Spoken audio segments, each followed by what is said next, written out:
YCP అధినేత మాజీ ముఖ్యమంత్రి పులివెందుల ఎమ్మెల్యే వైఎస్ జగన్మోహన్ రెడ్డి మొదటిసారిగా ప్రెస్ మీట్ పెట్టారు. గతంలో అనేక సార్లు సమావేశాల్లో సభల్లో ప్రసంగించారు. 5 సంవత్సరాలు ముఖ్యమంత్రిగా ఉండగా ఒక్కసారి కూడా విలేకరులను పిలిచి ప్రెస్ మీట్ పెట్టింది లేదు. ఇక ఆయన అరెస్ట్ గురించి ఖచ్చితమైన సమాచారం జగన్మోహన్ రెడ్డికి అందింది. ఇక ప్రెస్ మీట్లు పెట్టడానికి కూడా అవకాశం లేదు. ఇదే మొదటి ప్రెస్ మీటు, ఇదే చివరి ప్రెస్ మీట్గా కనిపిస్తూ ఉంది. అందుకే ఏపీ లిక్కర్ స్కామ్ గురించి జగన్మోహన్ రెడ్డి ప్రెస్ మీట్లో చెప్పిన విషయాల మీద ఇప్పుడు చర్చోపచర్చలుగా చర్చించుకుంటున్నారు. వైసీపీ మాజీ ఎంపీ, మొన్నటి వరకు వైసీపీలో A2గా ఉన్న విజయసాయిరెడ్డి, ఆయన గురించి మాట్లాడుతూ జగన్మోహన్ రెడ్డి చెప్తాడు, విజయసాయిరెడ్డి బాబుకి అమ్ముడుపోయాడు అని చెప్తా ఉన్నాడు. విజయసాయిరెడ్డి స్పష్టంగా చెప్పాడు, లిక్కర్ స్కామ్తో నాకు సంబంధం లేదు, కానీ లిక్కర్ స్కామ్ డబ్బు ఎవరికి చేరిందో నేను ఖచ్చితంగా చెప్తాను. హైదరాబాద్ జర్నలిస్ట్ కాలనీలోని నా నివాసంలోనే మొదటి 2 దఫాలు సమావేశమయ్యారు ప్రముఖులంతా. ఇంకా తర్వాత నా ఇంటికి రాలేదు. ఆ తర్వాత ఎక్కడ సమావేశమయ్యారో నాకు తెలియదు.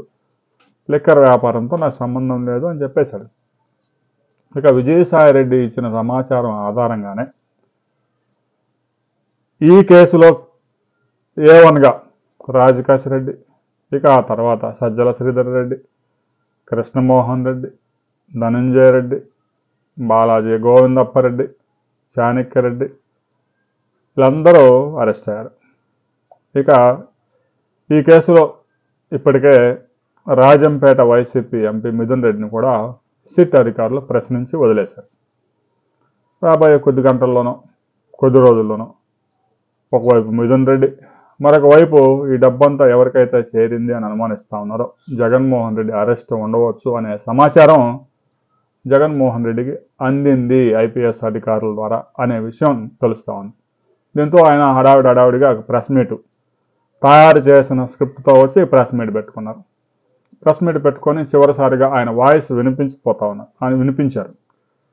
ఇక అరెస్ట్ చేస్తే తర్వాత ప్రెస్ మీట్లు పెట్టడానికి అవకాశం ఉండదు కాబట్టి విజయసాయిరెడ్డి చంద్రబాబు నాయుడికి అమ్ముడుపోయాడు. రాజకాశి రెడ్డిని కూడా అమ్ముడు పోవడానికి ట్రై చేస్తూ ఉన్నారు. వాళ్ళంతా ఒత్తిడి చేస్తూ ఉన్నారు. రిమాండ్ రిపోర్ట్లు మేము చెప్పింది చెప్పండి, జగన్మోహన్ రెడ్డి పేరు చెప్పు, ఇంకా పేరు చెప్తే నిన్ను వదిలేస్తామని రాజకాశి రెడ్డి మీద ఒత్తిడి తీసుకొస్తూ ఉన్నారు.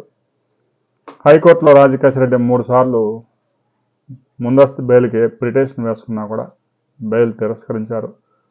రాజకాశి రెడ్డి లొంగిపోవడం లేదు కాబట్టి ఇక రాబోయే కొద్ది గంటలు నా అరెస్ట్ కూడా ఉండొచ్చు అని గర్భంగా చెప్తా ఉన్నారు.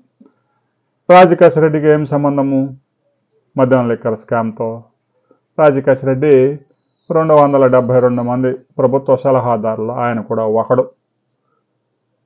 అది కూడా కరోనా సమయంలో 2 సంవత్సరాలు మాత్రమే రాజకాశి రెడ్డి ప్రభుత్వ సలహాదారుగా పనిచేశాడు. ఆయన విజయవాడ వచ్చింది కూడా లేదు. ఆయన ఐటీలో నిపుణుడట. మరి ఆయన ఐటీలో తెచ్చిన పెట్టుబడులు తెలియదు. ఆయనకైతే లిక్కర్ వ్యాపారంతో సంబంధం లేదు. ఒక్క లిక్కర్ ఫైల్ అన్నా సీఎంఓకి వచ్చిందా? ధనంజయ రెడ్డికి లిక్కర్ వ్యాపారంతో ఏం సంబంధము? కృష్ణమోహన్ రెడ్డికి, అంటే అప్పటి ముఖ్యమంత్రి జగన్మోహన్ రెడ్డికి ఓఎస్డీగా ఉన్న కృష్ణమోహన్ రెడ్డికి లిక్కర్ వ్యాపారంతో ఏం సంబంధం అని జగన్మోహన్ రెడ్డి ప్రశ్నిస్తా ఉన్నారు. 3200 కోట్లు అక్షరాల లిక్కర్ స్కాములో దోచుకున్న దానికి లెక్కలతో సహా ఆధారాలతో తేల్చింది సిట్. ఆధారాలు లేకుండా దోచుకున్నది దాదాపుగా 12,000 కోట్ల పైనే ఉంటుందని అంచనా. ముంబైకి చెందిన ఒక డిస్టిలరీ వ్యాపారి నుంచి ముడుపులుగా తీసుకున్న ముడుపులు బంగారం రూపంలో 400 కోట్ల రూపాయలు విలువైన బంగారం. మరి ఆ బంగారం అంతా ఇండియాలో ఉంటే ఇబ్బంది అని దుబాయ్కి తరలించారట. బెంగళూరులో యలహంక ప్యాలెస్లో తవ్వకా జరిపితే దాదాపుగా ఒక 1000 కోట్ల రూపాయల బంగారం దొరికే అవకాశం ఉందని కూడా తెలుస్తూ ఉంది. కట్ల డబ్బులు ఉన్నాయని కూడా మీడియాలో కథనాలు వస్తూ ఉన్నాయి. జగన్మోహన్ రెడ్డి ఇంత హడావిడిగా ప్రెస్ మీట్ పెట్టి చివరికి ఆయన తేల్చింది ఏంటంటే విజయసాయిరెడ్డి ఏమో చంద్రబాబు నాయుడికి అమ్ముడుపోయాడు, రాజకాశ రెడ్డికి అసలు ఈ వ్యాపారంతో సంబంధమే లేదు. ఐఏఎస్ అధికారి ధనంజయ రెడ్డికి ఈ వ్యాపారంతో ఏం సంబంధం? ముఖ్యమంత్రి కార్యాలయంలో ఉండే వ్యక్తికి ఒక్క ఫైల్ అయినా ముఖ్యమంత్రి కార్యాలయానికి వచ్చింది అని చంద్రబాబు నాయుడు నిరూపించగలడా అని సవాల్ విసురుతా ఉన్నాడు. అసలు వీరంతా సమావేశమైనట్టు గూగుల్ టేక్అవుట్ ద్వారా నిరూపించవచ్చు కదా అనే సవాల్ కూడా విసురుతా ఉన్నాడు. రాబోయే రోజుల్లో ఈ లిక్కర్ స్కామ్లో ఇప్పటికే ఈడీ రంగంలో దిగింది. మరికొద్ది రోజుల్లో సిబిఐ కూడా రంగంలో దిగే అవకాశం ఉంది. భారతదేశం అంతా డిజిటల్ వ్యవస్థలోకి మారి ₹5 జాంకాయ కొన్నాడు కూడా ఆన్లైన్లో పేమెంట్ చేస్తూ ఉంటే 5 సంవత్సరాల పాటు డిజిటల్ పేమెంట్లు లేకుండా చేసి డబ్బు రూపంలో వసూలు చేసుకొని ఏ రోజుకి ఆ రోజు మూటలు కట్టి దాన్ని బంగారం రూపంలోకి మార్చి దుబాయ్కి తరలించి షెల్ కంపెనీలు పెట్టి ఆ కంపెనీల ద్వారా మరలా బెంగళూరు రియల్ ఎస్టేట్లో పెట్టుబడులు పెట్టారు. వేల కోట్లు దోచుకోవటం, ఆ డబ్బుతో ఇన్వెస్ట్మెంట్లు చేయటం, ఇలా దోచుకుందే కాకుండా అన్యాయంగా అరెస్టు చేస్తూ ఉన్నారు. రాబోయే రోజులు మేమే అధికారంలోకి వచ్చేది కాబట్టి అధికారులంతా గుర్తుపెట్టుకోండి, మీ అందరికీ తగిన బుద్ధి చెబుతాము. మీరేదో ఇప్పుడు 58 సంవత్సరాల వయసులో ఉన్నారు, ఆ తర్వాత రిటైర్డ్ అయిపోయి పోతారనుకుంటే అది భ్రమ. మీరు విదేశాల్లో దాక్కున్నా కూడా గుంజుకొచ్చి మరి మీకు శిక్షలు వేస్తాము. ఇక టీడీపీ నాయకులు కూడా ఒకే విషయాన్ని గుర్తుపెట్టుకోండి, అధికారం శాశ్వతం కాదు. తర్వాత 2029లో అధికారం వచ్చేది మేమే.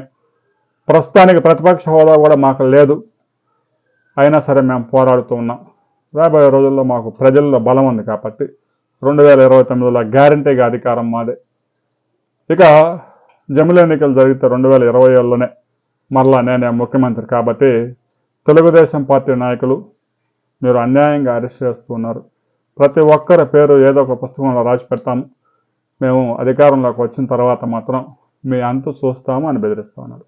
అయితే విచిత్రంగా లిక్కర్ స్కామ్తో నాకు సంబంధం లేదని కానీ, భారతారెడ్డికి సంబంధం లేదని కానీ, అవినాష్ రెడ్డికి సంబంధం లేదని కానీ ఎక్కడా చెప్పలేదు.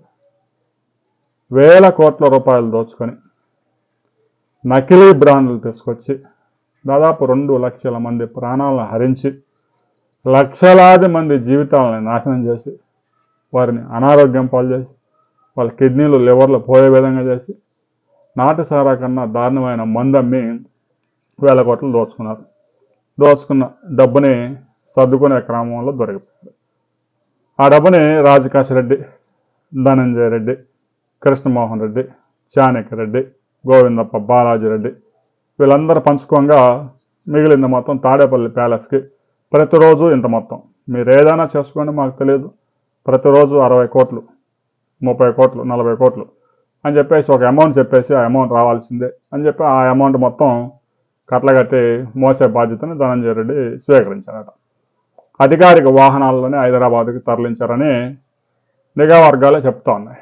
సిటీ అధికారులకు కూడా ఒక కారులో దొరికిన స్లిప్పు మూలంగా టన్నుల కొద్దీ బంగారం కొనుగోలు చేశారు అనే విషయం కూడా స్పష్టమైంది.